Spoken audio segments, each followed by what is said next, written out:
action. I can't get no call to action, but I try, and I try, and I try. Hello and welcome to Call to Action, the go-to podcast for anyone trying to make sense of the world of marketing, business and beyond. In an industry that is a minefield of utter bollocks, we aim to capture our heroes and allies from the front line to have a chinwag with. It's like Pokemon Go, with the single but vital exception that it's not a short-term bandwagon of shite. It's brought to you by Gasp and I'm Giles Edwards. Today I've caught Lisl MacDonald. Judging by the overriding sentiment and sheer volume of listener questions we've received, Lisl is probably our most popular guest to date. A total marketing pro, she has over 30 years of experience in the business, cutting her teeth in London with BT, Virgin and Ogilvy before her sense of adventure and curiosity took her to Asia to set up her own consultancy. Obsessed with interrogating ideas, she is a Fellow of the Royal Society of Arts and chairs judging panels for the prestigious MSS Star Awards. Lisl says, talk like you're writing copy, listen like you're doing market research. Welcome to the show, Lisl. Thank you, Giles. That's a wonderful introduction. It's lovely to be here. Awesome. Right, 7 quick-fire questions. Tea or coffee? Coffee. Scotland or Thailand? Thailand? Music or marketing? Oh, man. Oh, that's... Musicating. Music for some of the day and marketing for the rest of it? Okay, we'll take that. To Kill a Mockingbird or Memoirs of Hadrian? Oh, that's a really tough one. I think the Memoirs of Hadrian. Right, David Byrne or Rabbi Burns? I'd love to put each of them in my pocket and carry them with me everywhere. Yes. I think I'd probably have to go with David Byrne. I thought you might. Well, we've got 2 more. Monopoly or League of Lexicon? League of Lexicon. Brilliant. And then finally, and quite ridiculously, your preferred Paul. RuPaul or Paul Feldwick? Oh, RuPaul. That's the easiest one yet. I mean, I love Paul Feldwick, but just, it's got to be RuPaul all day long, hasn't it? Thank you so much for joining us, Lisl. Lovely to be here. I'm here to mildly and respectfully subvert your model, I think.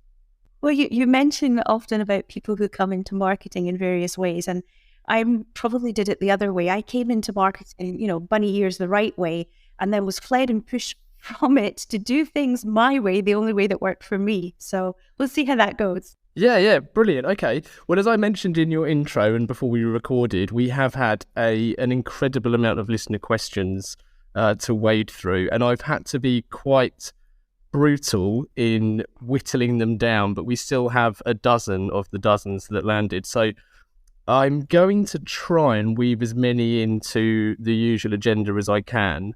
I'm not going to do that to start with, though, because to start, as we always do, can you tell our listeners about what happened at the beginning? What was your first ever job and what was your first proper job in marketing? Because as you've alluded to, you kind of did it that perceived right way. Right. Well, my first job was, I have a very odd childhood and odd upbringing, which is kind of indicated in my first job. My life really is the simple story, that age-old story of a girl who was born in the US, raised in a tiny Scottish island by a single-parent mum who worked 3 jobs so we could have holidays. I was raised in a cult. When I worked, I was fired several times and I fled to the other side of the world, didn't return to the UK for 10 years, recovered from addiction, was diagnosed with a life-threatening condition, a neurodiversity, started up my own company and have had incredible adventures. Wow, okay. I'm not sure which part of that falls under the right way or the perceived right way. Usually people know bits about me, but not many people know the full story. So having grown up on this tiny island off the west coast of Scotland, I started off loving horses, but we couldn't afford a pony. So I used to work in the stable so I could ride other people's ponies and exercise them. But my first job for cash money was at the age of 13 in an ice cream cafe because I was saving up to buy a racing bike. And that was the first one. But the second one was more interesting. When I got to about 17, I started working Saturdays and after school in the pharmacy, and thus began my white coat and condoms phase of life. The white coats and condoms phase. Tell me more about that. You put on a white coat and people tell you everything. It's incredible. They treat you like it was. They would come in and tell you about rashes they had on places you just did not want to hear about.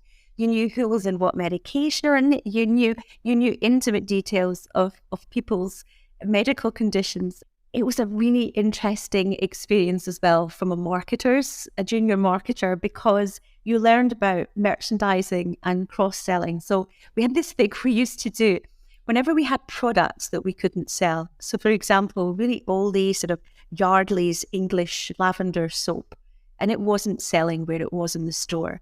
So what we would do is we would find out where the condoms were and we would swap them on the display.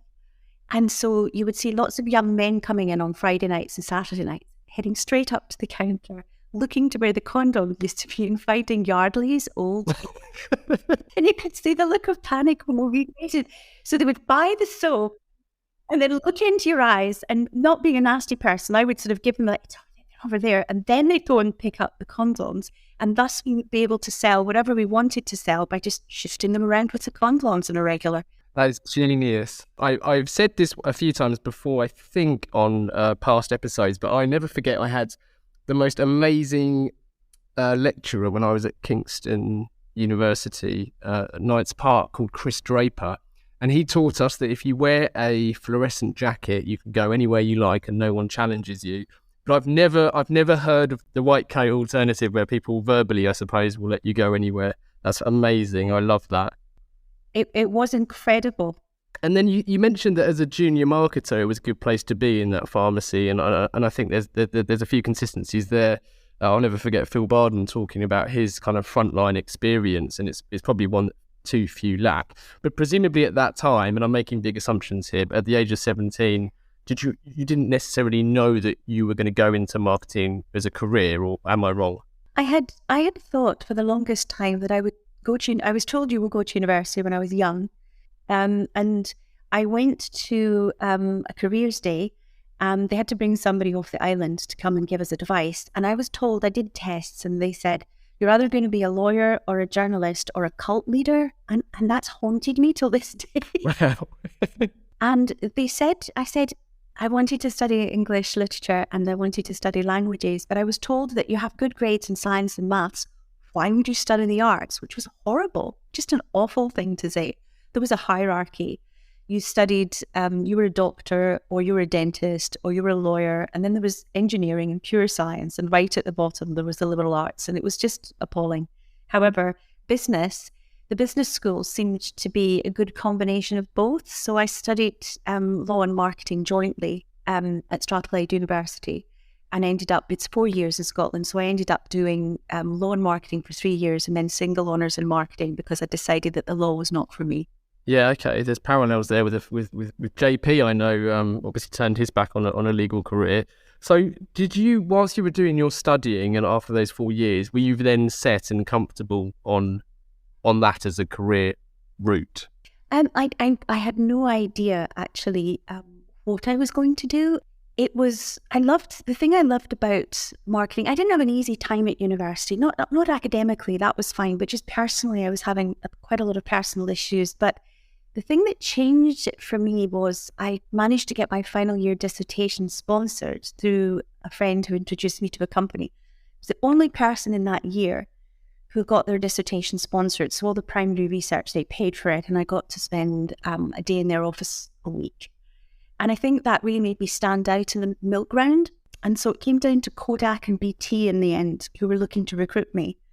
And BT were the ones that I went with, because there was a man who singularly changed my life. And I think so many people can point to one or two people in their lives, these enormous sort of pivot points in your life, and how things are so different as a result of meeting them.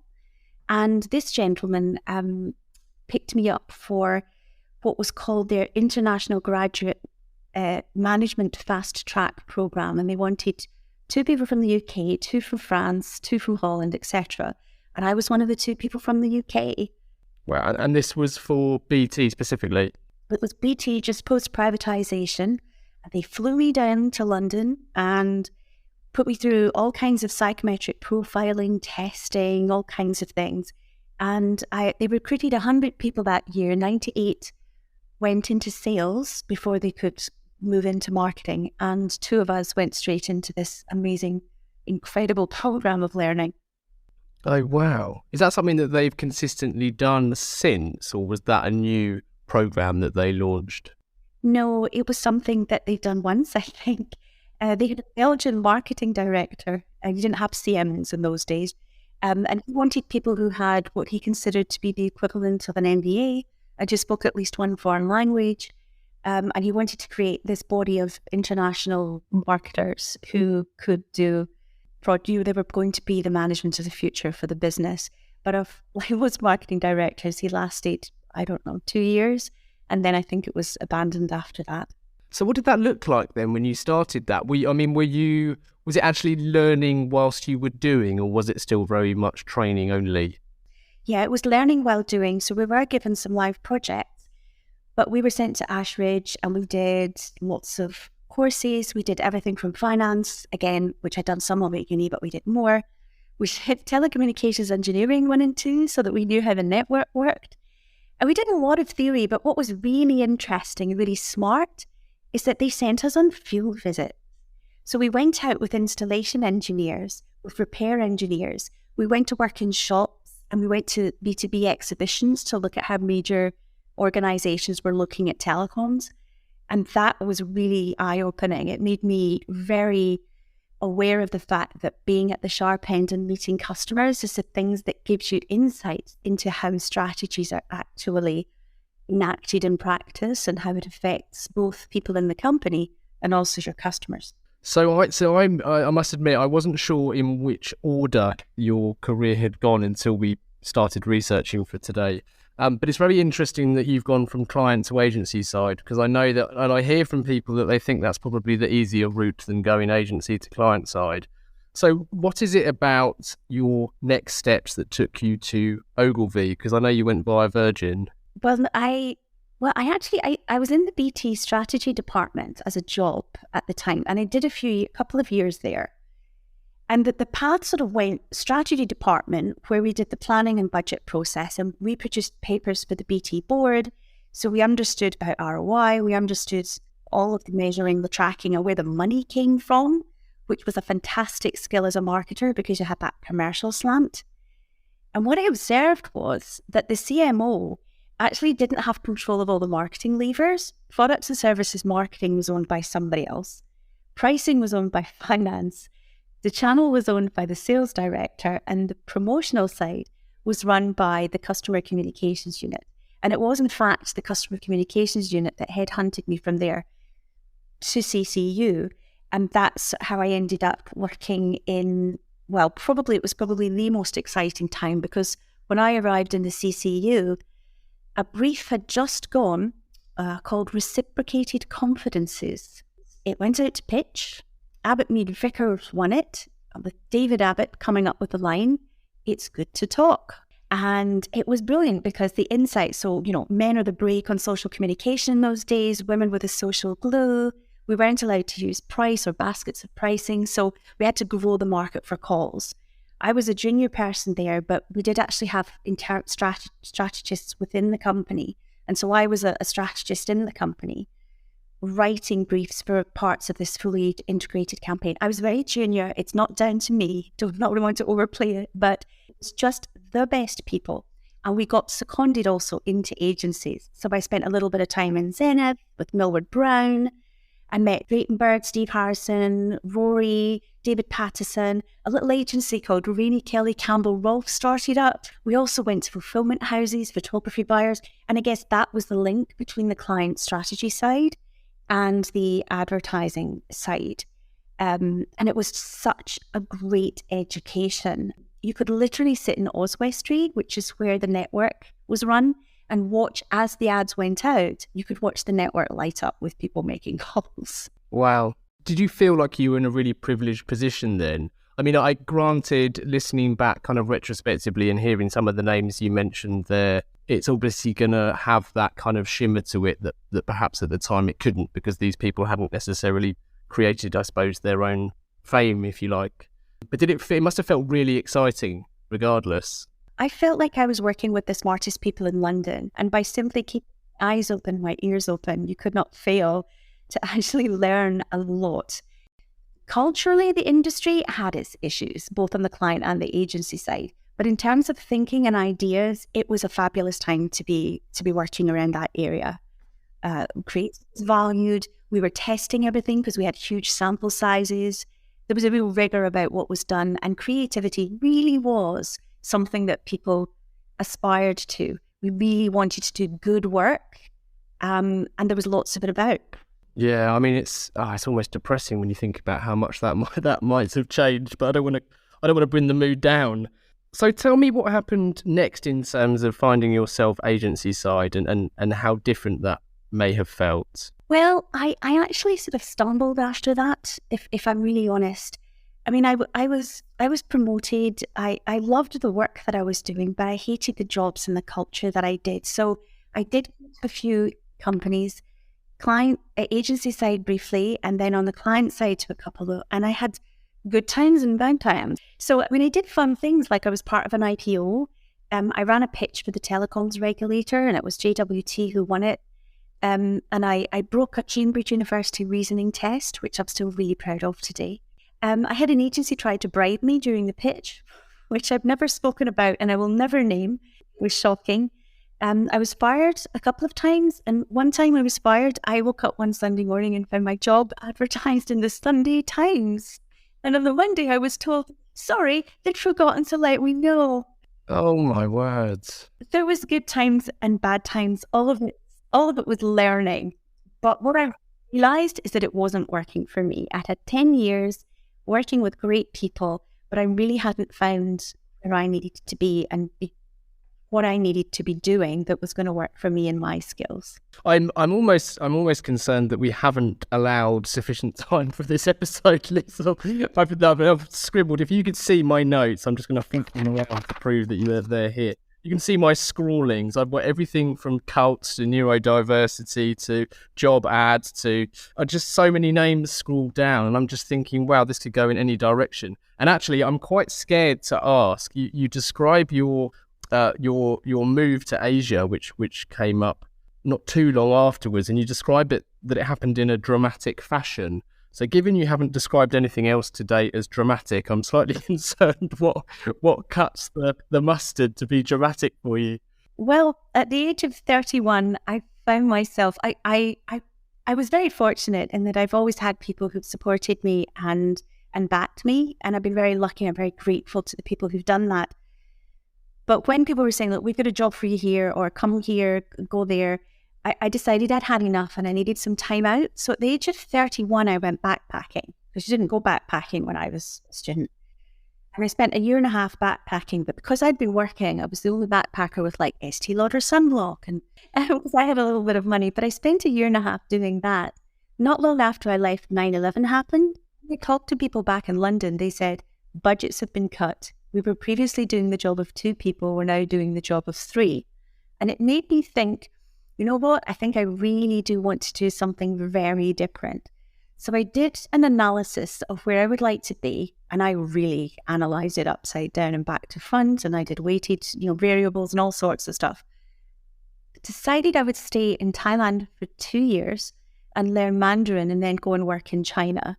And I've been in Thailand ever since. Why? If you can, I don't know if you can even summarise that, but why have you been there ever since? It's a nice place to live.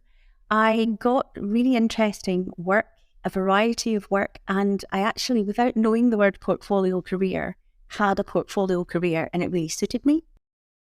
Sailing, which I love.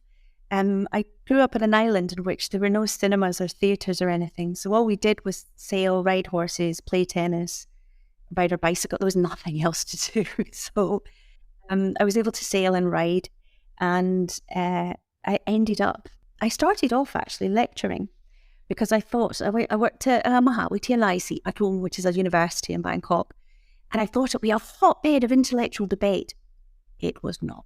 I had this sort of idealized version of academia, and I'm sure many people who work in universities will be nodding here. But it was fantastic because I learned a lot from the students, and was also involved in an exchange program with French University ISCA.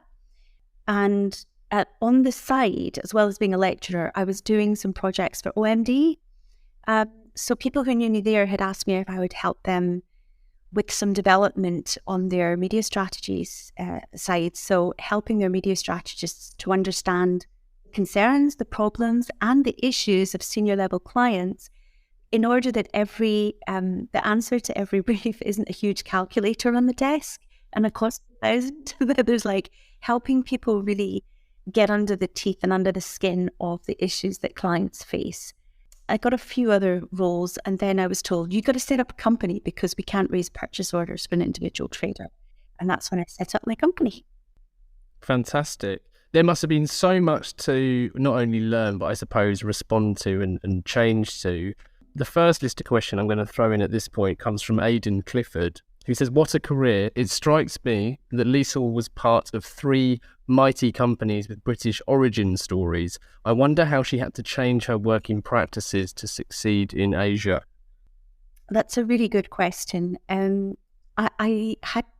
really went as a babe, really, in terms of how much I understood about working in the other side of the world. First thing is, Thailand was never a colony, and that was important to me. So it's untainted by British, French, Spanish, American history in that sense. And I love that. Not everyone speaks great English. I love that. So you feel that you're actually in an Asian country. And I think that helped me in a lot of ways, because I wasn't able to fall back on, well, this is how we do things over there, which a lot of people do, and it's horrendous. I had to do a number of learning things the hard way and learning things the easy way. The students taught me a lot because I was their lecturer, so I was in a position of power. So they were gently educating me about how things happen there. So that was a privilege that I had. But then with the clients, of course, it was different because the balance of power was different. So I had to learn patience, how to value silence, and how to operate when you have a lack of control. And it was fascinating, and I'm still learning. I'm a lot better than I was then. It's so interesting. I've always thought that, and this is maybe coming at it from a slightly different angle. I was talking to someone not long ago who had an agency in the UK, and they were talking about relocating the agency to, I think it was Australia.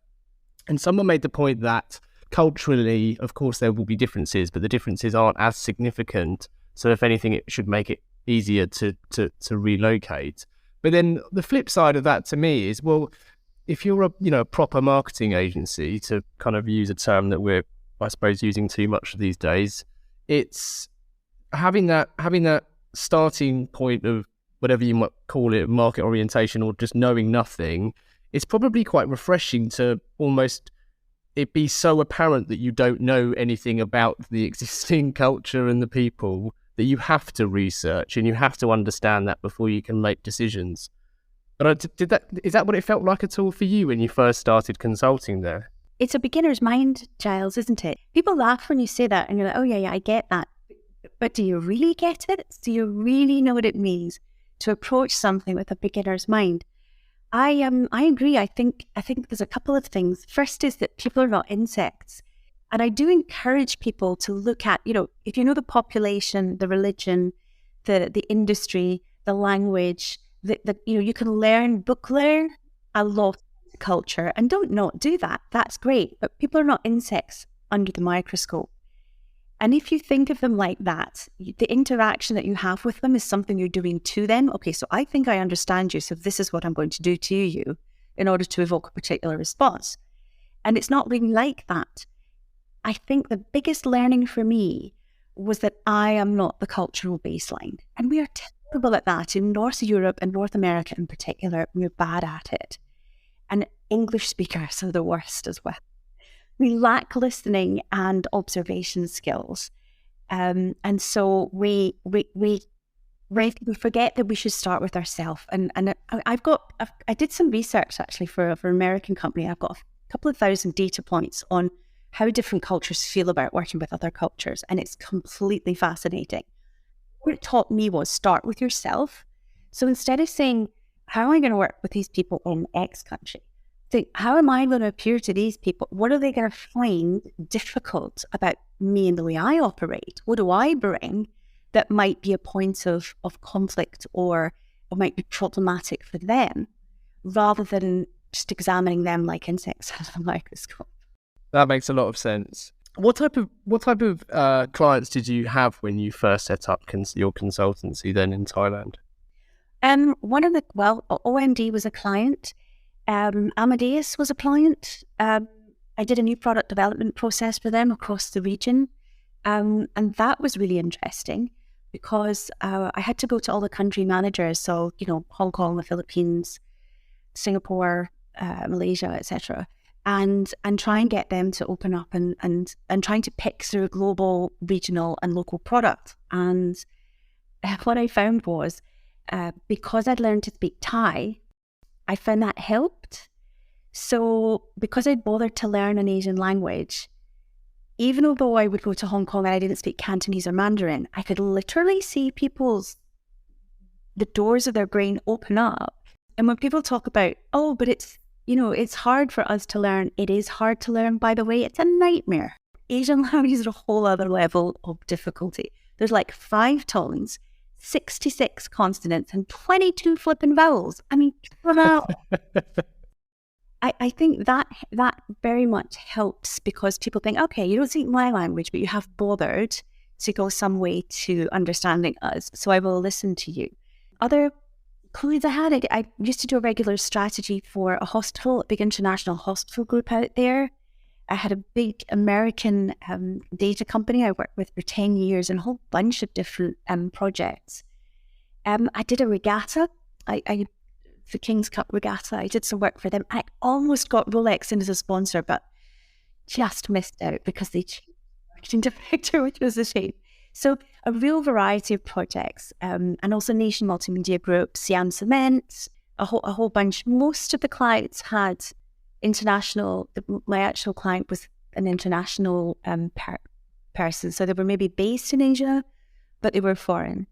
I have a few clients where it was somebody local who employed me, but I was lucky enough never have to do new business. All of my customers for the last 23 years have all been through word of mouth. Which doesn't happen if you're not good at what you do. I think it also happens if what you do is quite difficult to describe. And are there many parallels, and I don't want to force this question, but are there many parallels when you look at the industry as you were in and practicing in there and the industry in the UK? Because I want to ask you about what differences you kind of see nowadays in the current and versus past trajectory of marketing. But I have to be mindful that you're looking at it, with this kind of hybrid cultural lens. I absolutely come to this as not somebody who's an expert like a lot of it. I mean, I'm an intimately familiar outsider is absolutely how I come to this. So it's only my opinion. But how it was in the past, Giles, it was exciting. I mean, there was doing it, then how it's perceived, and then the challenges that were faced. One of the things in the 90s was that accounting firms were moving to have consultancies, and agencies very much should have moved into that space where they had the board's ear, and they didn't. They failed to capitalize on owning a deeper part of client understanding and the client's business and actually sitting alongside them at a higher level where all the big consultancies did. By the way, almost all of my clients call me in when one of the big consultancies has failed. So long may they continue to do so. And so I would say that what would concern me about the industry now is the state of mind of the industry as much as the state of the industry. But that might be a Twitter phenomenon and a LinkedIn phenomenon. I don't know. I think state of mind actually a really nice way of articulating it, because I think if you zoom in on some of the smaller topics, I suppose, within what someone might define as the state of something, even if you think about something as trivial as pitching. I say trivial, I don't mean to say that trivialize that, but I find like the state of mind of a lot of agencies is that other people are to blame for the situation, not themselves, and they perhaps don't look at themselves as being the route to the answer as much. But maybe that's just my experience. No, I think you're absolutely right. There's a lot of what you say there. It's there are different ways, I guess, that you could analyse the challenges that the industry faces in clients and the challenges that agencies face. Some of them are similar, some of them are different. I think for me, my clients always say to me that I'm passionate, but with clear eyes and a level head.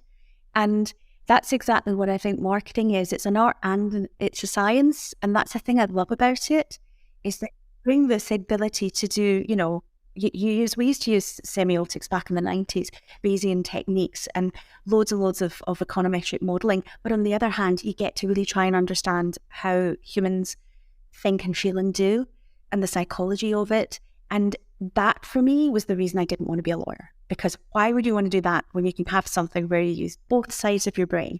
It is the best brain-tickling exercise of all is to be in marketing. Yes, to be fair, that is a perfect cue for a great question from Sandra Pickering. And Sandra said, is marketing a real discipline or just a pretendy one? I love the word pretendy, incidentally.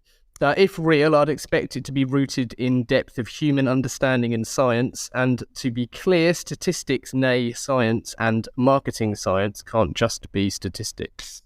I know, Sandra. Thank you, Sandra.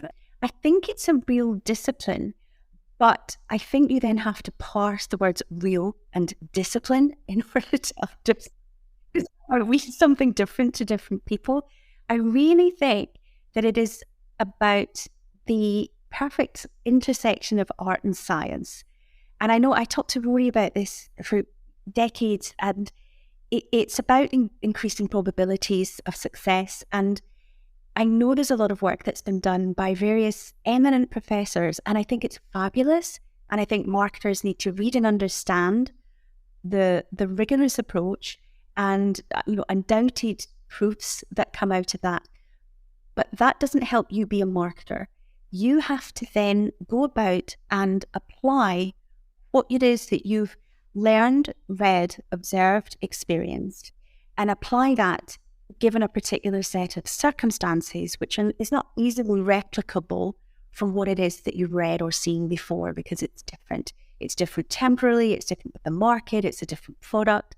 All different variables are in there. So I think it's great to learn the discipline of marketing, but if you're not using your own damned brain, then you're doomed to fail. When people say, oh, what would, so-and-so think? Who cares? They're not here. The question is, what is it you've learned from these people and lots of other people that you can bring to bear and apply into the problem that you're trying to solve right now? Great answer. What do you think about the, if you feel like you've got a gauge on it, on the current levels of training in the industry? Because, you talked at the beginning of this recording about all of the areas you were exposed to. And I don't just mean, in the pharmacy with your white coat, albeit I don't not mean that either, because there's a lot of great experience there for a marketer. And also like the kind of empathy you must have had to succeed in another culture, from learning the language to just understanding different kind of, I suppose, agendas and ways of doing business. There's so much there. So on one hand, I think that people learn so much from experience and from doing. But on the other side of the fence, I also think that people need to be better trained. And I don't know if the current state, to use that word again, of marketers perhaps not being trained is consistent with how it might have been 20, 30 years ago. It's difficult. I don't know how the universities are teaching now, but I've heard very mixed and sometimes quite negative feedback on that. I know there are a lot of institutions and professional bodies and individuals who are offering training, and a lot of companies who are offering training. And I'm really not an either or person. I'm a both person. And I think that we need to stop sort of fetishizing and dumping things. Because I feel that, you talk about identity politics, and I feel like now we're sliding into identity marketing, where it's like, I'm a digital marketer, or I studied here, or I did this. And it's all kind of like, okay, they're all fine. It's not one or the other thing. Learn about as many things as you can in as many ways as you can. And the person who's responsible for learning is you. Now everything's available online. You can attend courses online, you can read stuff online, and you can actually go out. Steve Harrison always used to say to every junior copywriter, if you want to be a great copywriter and you're sitting at home watching the movies of Kurosawa, you're doing it wrong. You should be sitting in cafes, listening to people moan about their finances in the supermarket. There's lots of ways to do it. Yeah, I love Steve, as I'm sure you know. I was actually going to ask you Steve Harrison or Rory Sutherland in the quick fires, but I actually thought that was crossing the line slightly. Unfair, very unfair. But you're right, and you're right about the profiles in the industry. I don't expect you to answer this one, but I am keen to tick it off because speaking of another man that I admire hugely, Nick Ellis wrote, Byron Sharp is basically the same as Simon Sinek with elbow patches. Discuss. So I'm not not necessarily asking you to discuss, but you're talking about the personality. Yeah, I think my colleague Giles Edwards would be happy to answer that question. He would be. I actually think we're in one of the things that I suppose I struggle with in this industry is the people arguing about theory when they should just be practicing and doing, and we get so caught up in whether it's semantics or just the right way of describing a process or how to build a strategy rather than actually building a great strategy and showing people, look, there you go, I did it and it was effective. I'm totally with you, Giles, and I really believe that I will listen to and read anyone and then form my opinion on how it fits with what I am trying to do. And I think that's the only adult way to look at it. I think we get distraction, abstraction, semantics. Is it science? Is it art? Self-awareness, a lot of judginess, and also a lot of uniformity in the industry, thinking of everything. And those are the things that we should be fighting, not each other. We're lovers, not fighters, and all that sort of thing. Have a listen. I think it was Robert Burns always said, see yourselves as others see us. And to take it back to Asia, the Buddha said, believe nothing. It doesn't matter who said it or where you read it. Unless you think about it and it agrees with your own reason and common sense, then you should believe it. And I think that's very simple. It's very first principles. It's not simplistic. It's simple, but really hard to do. And going back to your point about bothism, I think just to use the two names that Nick Ellis mentioned there, Byron Sharp and Simon Sinek, I know from running a small indie for 13 plus years now that often we do recruit very intelligent, capable graduates who have spent significant more times learning about the latter than they have the former. So as you said, it's not about one or the other, it's about studying all and deciding as you see fit. But I do think that is a reflection of universities that doesn't particularly bode well. Anyway, Mel Barfield, who's particularly excited about this episode, she said, and I'm hoping this kind of leans into another topic that we can get into before we go to our official listener questions, but Mel said, I'll leave the clever bastard marketing questions to the clever bastard marketers and ask her, what's your experience been like as a woman in the industry, and why/how has it inspired you to support other women? Mel, you are asking exactly the right question. My experience as a woman in the industry has been, looking back on it, I'm really sad for me when I was younger because I put up with a lot of things that I shouldn't have put up with. And I think that still goes on. My experience as a woman, I've been in situations, for example, let me give you one. We were going along to an awards show and I was on the client side and I was the only woman going, and a limousine turned up from the agency to take us there, but there were hookers in it, and so I was told that I had to get a cab because the guys were going in the limo with the hookers. Oh my God. True story. It has been difficult to find a voice, and I've always looked up to people. A good friend of mine is MT Rainey from Rainey Kelly, and I look up to people like, Cindy and people like that who are able to be powerful, and Amy Keane now and Zoe Scalman, and just look at the nonsense that they get and just think, why? Misogyny is not hard to see, guys. Just be better. So I'm really keen that talented young people like Mel get the support that they need, not just from women, but also from guys like yourself, Giles, who are speaking up for people who don't have certain types of privilege. And it's one of the reasons I agreed to come on your show, visibility for older chicks. Yeah, brilliant. Well said. I'm pleased you called out Amy and Zoe too, because again, I think there's people who might disagree with people's views on something, and I think that it's fair to do so, but I think it's how you respond and how you react and how you kind of or don't react appropriately that tends to be the issue, and sadly that doesn't seem to be in any better position today.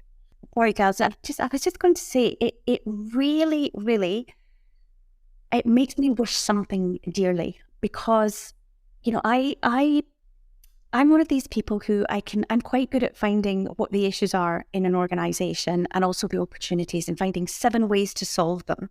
I'm not being negative. I'm just trying to find out how to make things better. Understanding how things work is important, but understanding how things might work is where the magic lies. And one of the things that I'm really interested in the industry, and I'm trying to look at it myself, is, you know, people talk about why are there no senior level, why is marketing not on the board? How do we get into the board? How do we get into the CEO?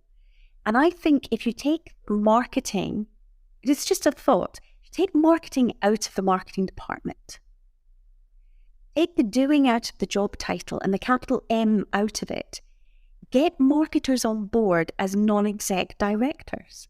Why are non-exec directors all lawyers and people who used to run funds, you know, fund managers? Why not get marketers on boards more? In particular, get women and Black folk and disabled people, because we're not running anything else because no one gives us the job.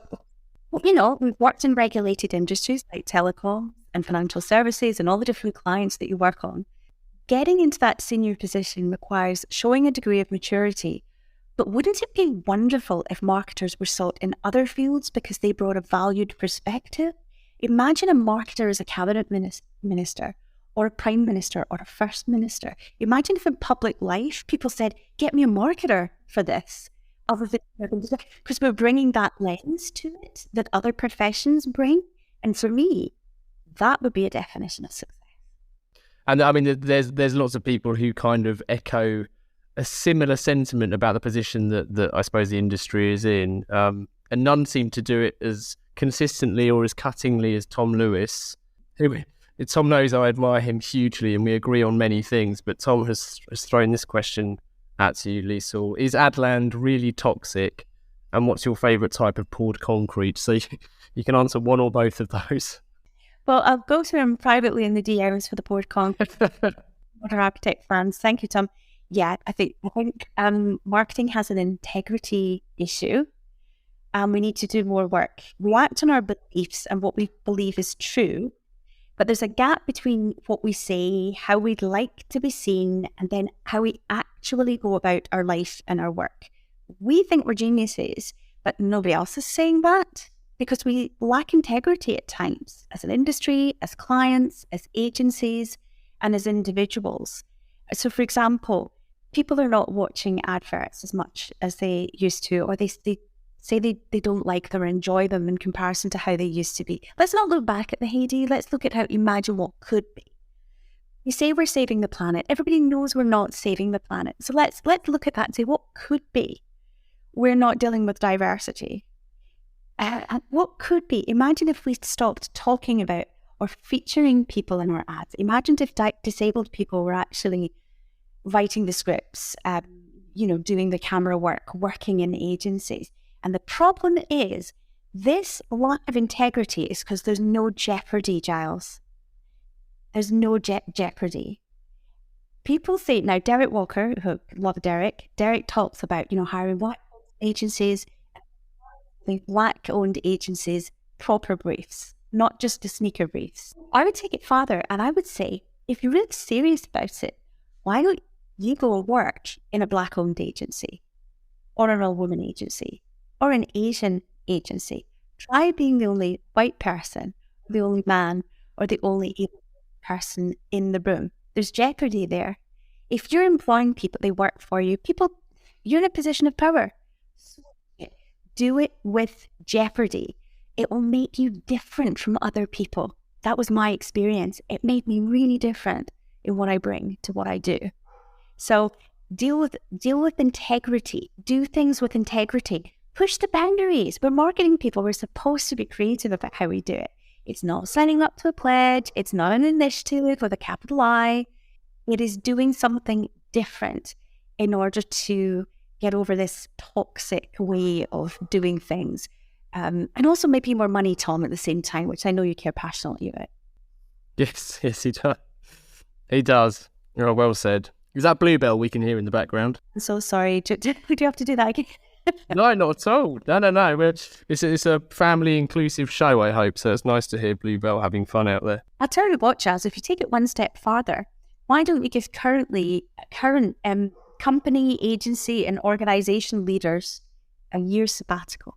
Go spend time with families. They can go spend time doing whatever their hobbies are and let other people run the industry for a year. It won't collapse. It'll be different at the end of it. Try it. Why not? They're only half kidding, actually. I've never doubted anything less.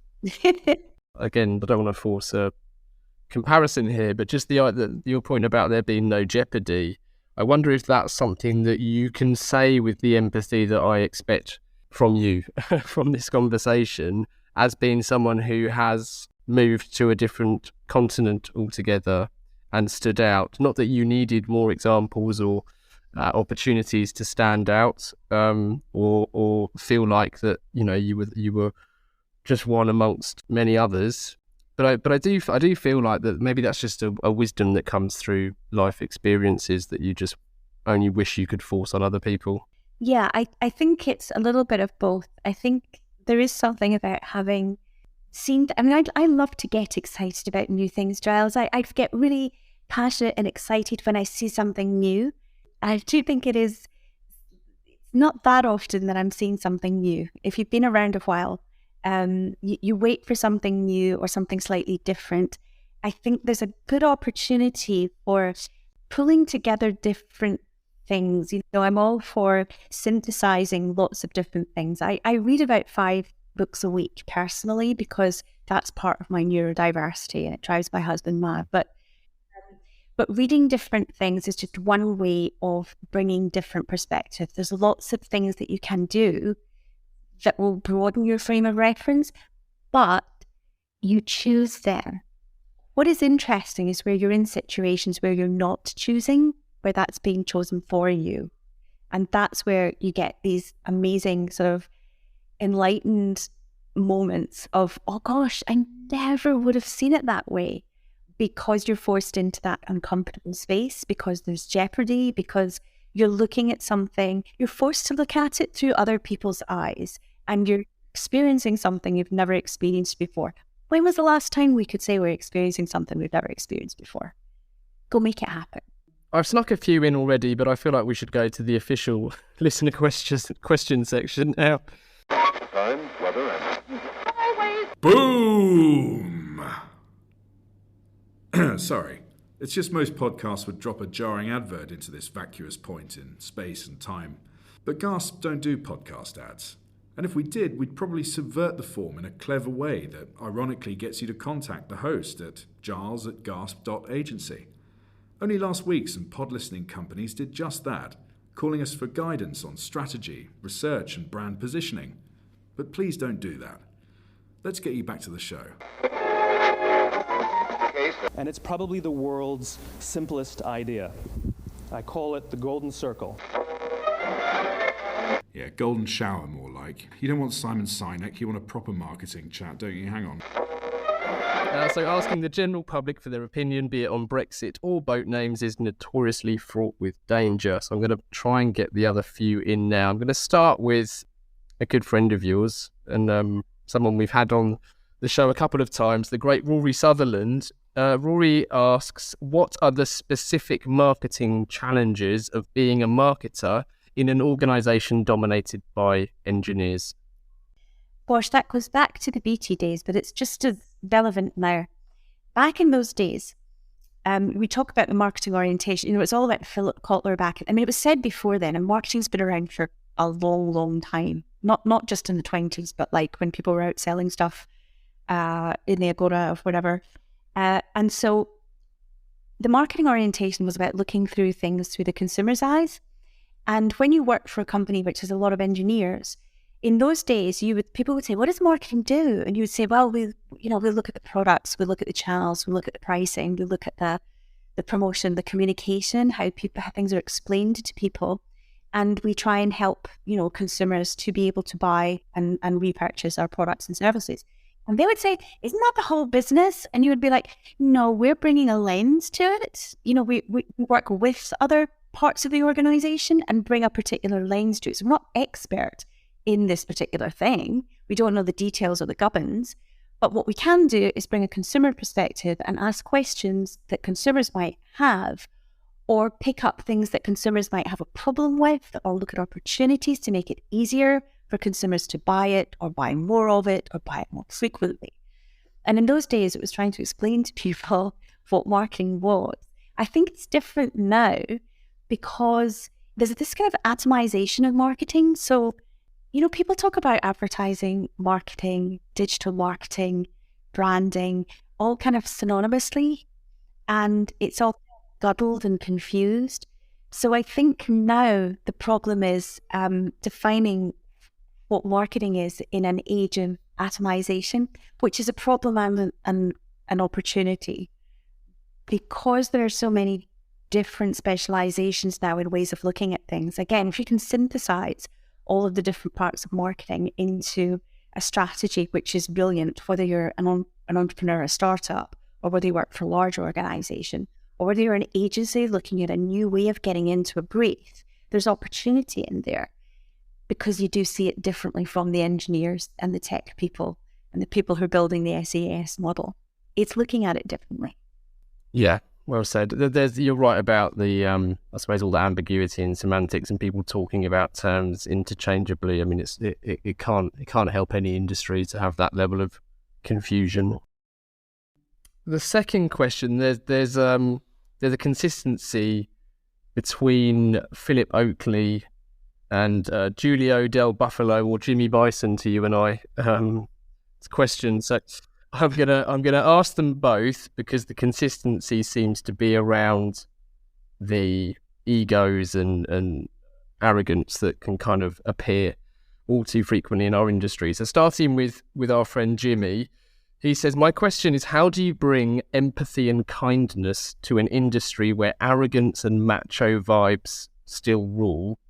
And if you're able to hold that question for 1 second, Philip Oakley says, "As a consultant, how do you wrangle in leadership egos and gatekeeper fear to accomplish what's best for the business?" So I think they're consistently talking about managing ego and fear, really, aren't they? Yes, and I would say that all I can do is answer that question from what I bring to it. So while we've talked about the difficulties for women in the industry, sometimes being a woman can be a positive advantage because we're seen as being less of a threat. So where you're dealing in a culture where it's a very macho culture, either in that country or region or that organization, being a woman can sometimes help because you're not perceived as a threat. When you're foreign as well, people expect you to be a bit weird. And so you can get away with asking questions because you're weird, and that's fine. And foreigners are just weird. So like, oh my God. So, but ultimately it comes down to, there's always a cultural component, whether it's a company culture or a linguistic or a cultural culture, but it really comes down to listening. And I think the more you're listening and the more you're seen to be listening, the more people open up. I think the more you understand the cast that you're dealing with. So you've always got your advocates, your skeptics, your provocateurs, your saboteurs, the person who actually knows what's happening, who's very often not the most senior person, and the person who has great ideas, but they're always shut down. And if you can identify those people, they're hugely helpful. I think any consultant or any account manager will tell you that. Have small asks in order to do that. So ask people for small things up front, and you very quickly find out who is in that cast and who's actually going to be able to support you. But I think top level support is what you really need. Give wins for people who need to get it sold in and get it done, but make sure that the people that have the influence have bought in. Otherwise, it's a waste of time. I love that point about the cultural components that exist in everything.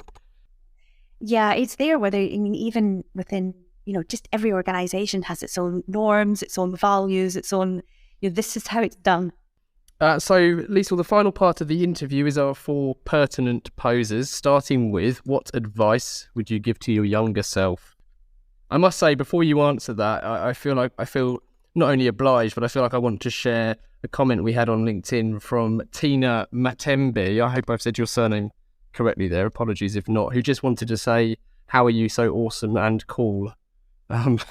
We had so many nice comments. It's always nice to hear nice things about yourself. Apparently, I know, and that's lovely. Tina's wonderful. She's a fantastic entrepreneur, and that's very kind of her to say that. Very generous. Okay, you asked me about what advice would I give to my younger self. It would be this: you don't, you won't, and you can't fit in. But it will be the making of you, and life will be extraordinary as a result. very, very powerful. Brilliant. Number 2, if you could banish one thing from the industry, what would it be and why? Complacency. I call myself the big red button. If you want to change something, I solve oddly shaped problems in marketing and commerce. And I always call myself the big red button because I believe in positive provocation. And people who like and seek positive provocation, I've seen thrive. People who are complacent are a danger to themselves and to the rest of us. So out with complacency, down with that sort of thing. Amazing. We've never had complacency as the thing to banish. That's wonderful.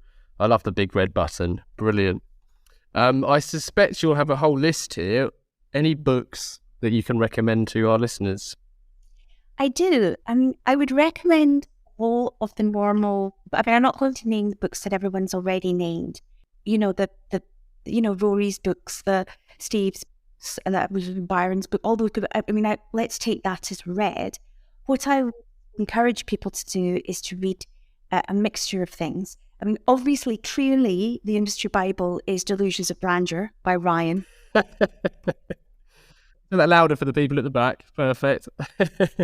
And tune in soon for the next installment of your collaboration.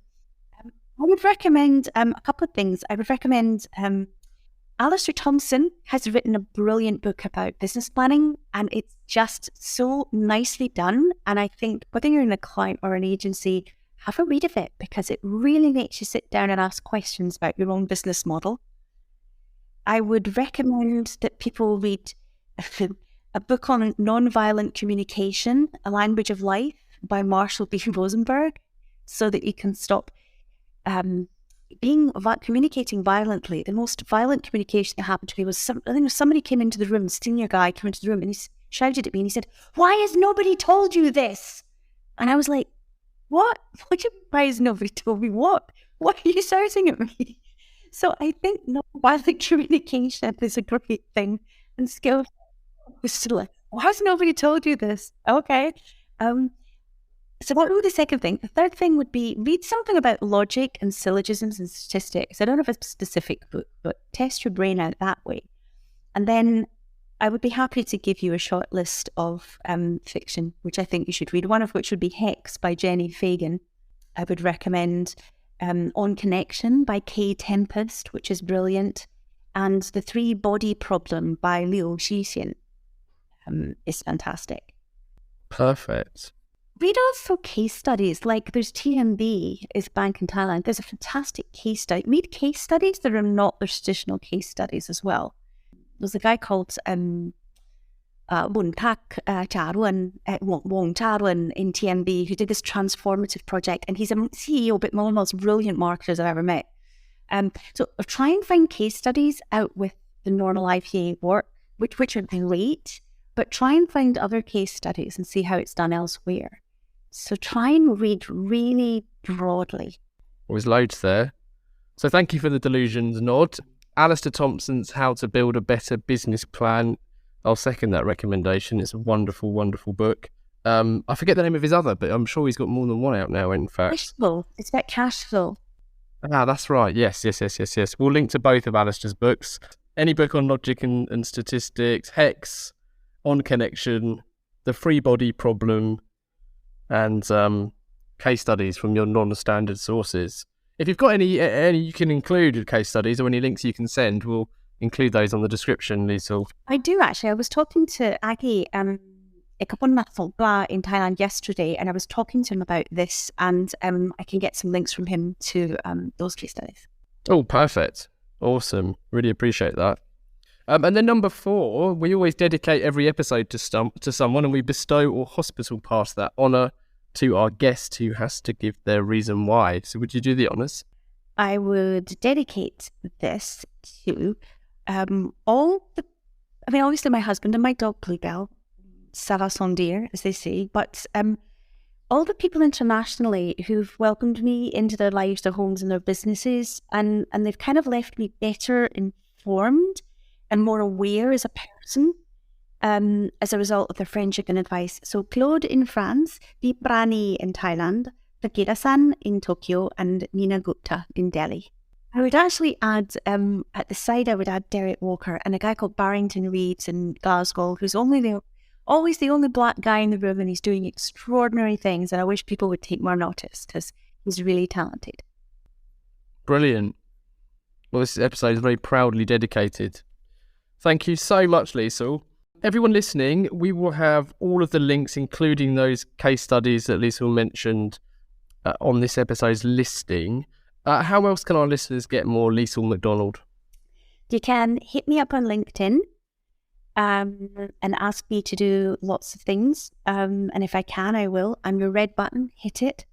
That's the best way to get in touch with me at the moment. I'm also co-writing a book at the moment on an element of startups and scale-ups with a very learned finance guru that you may know, Giles. So we'll also have a book out in the next several months.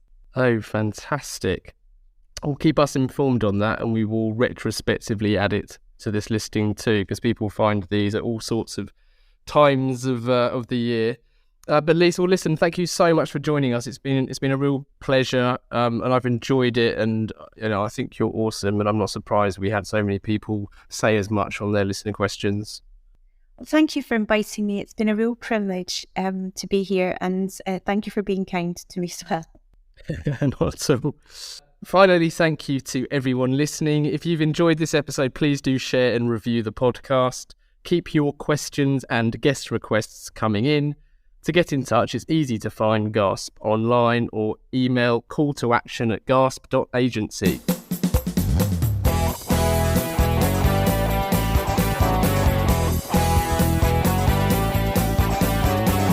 I can't get no call to action.